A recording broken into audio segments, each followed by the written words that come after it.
So as the mainstream media begins to cover Ferguson, Missouri again, so does Alex Jones.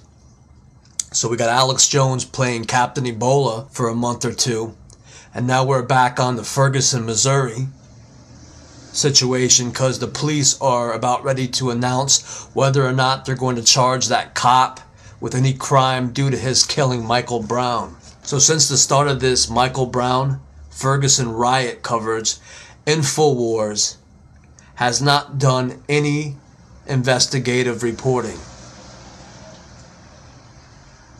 Since I wasn't familiar with this case at all, after watching several news reports from Infowars, I still had no idea what this whole thing was about. So I had to look at dozens of other reports to get an idea of what happened in Ferguson, because Infowars didn't want to tell you anything other than a riot was imminent.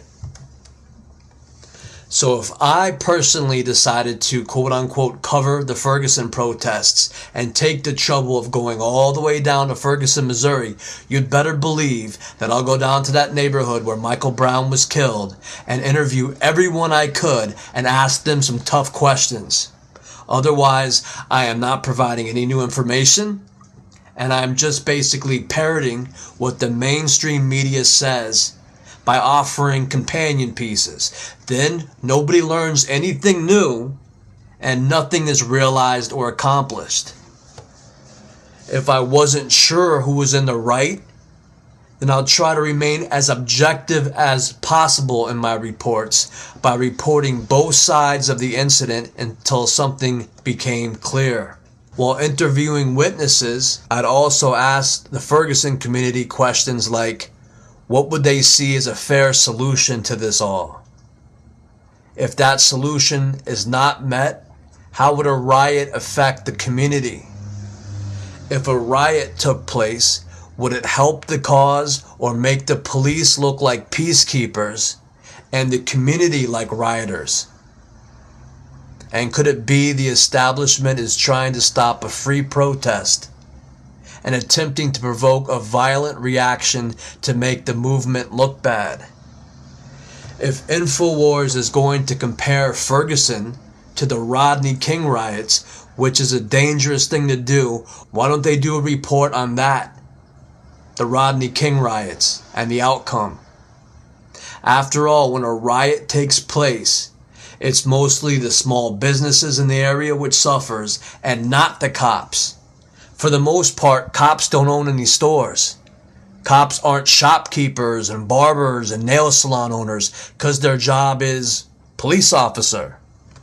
So would it really make sense to attack shopkeepers for what the cops do? It's like saying, since the cops killed a kid, I'm going to go burn down that kid's family store. So Infowars isn't doing any investigative reporting. They aren't presenting an objective look at the case. They aren't offering any solutions. They are just adding fuel to the fire and basically stating that a riot will be imminent, just as the establishment seems to want. In the Infowars report, Ferguson could ignite race war, Alex Jones states that the media continues to throw gas on the Ferguson fire, but he can't blame them because the report is newsworthy. In the Infowars report, will Ferguson erupt into violence? Infowars reporter Joe Biggs and Jakari Jackson throw gas on the fire themselves with their report stating that the Black Panthers and the KKK will be there in Ferguson, Missouri, facing off against each other. And Infowars will be down there too on their second and third military tours in Ferguson, Missouri, in Infowars body armor.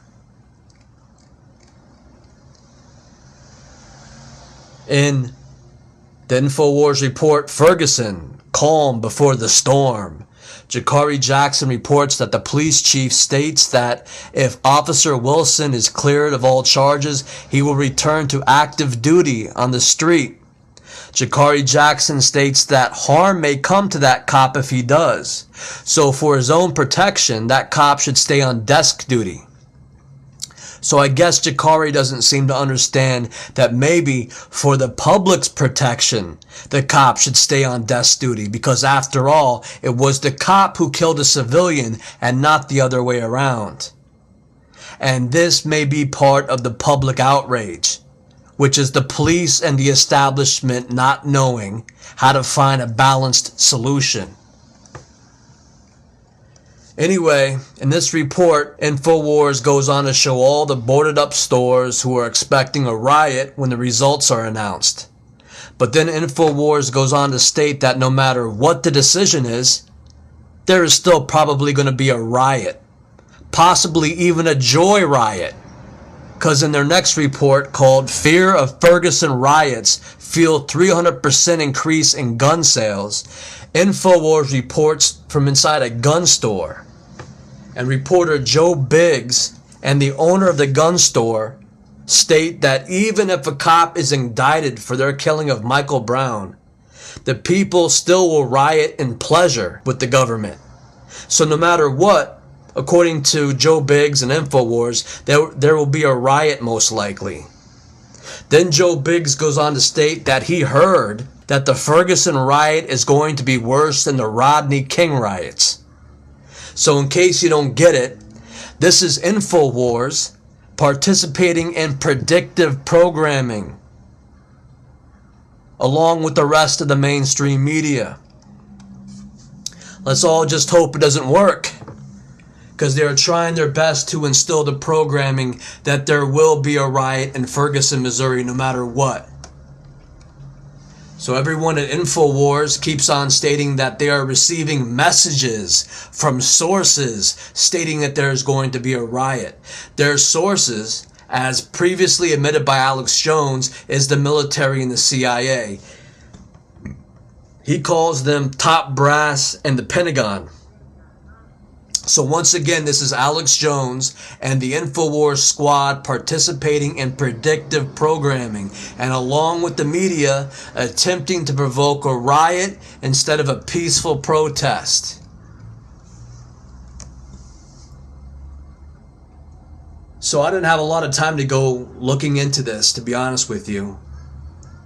But after reading many conflicting reports about Michael Brown, in my opinion, this is the closest thing to what happened that I could come up with in a few hours of looking into this. Michael Brown was a knucklehead who was running around acting like a jerk one day, and then decided to act the same way toward a cop who approached him for stealing a cheap cigar from a corner store. They struggled by the cop car. Brown hit the cop and then began to run away.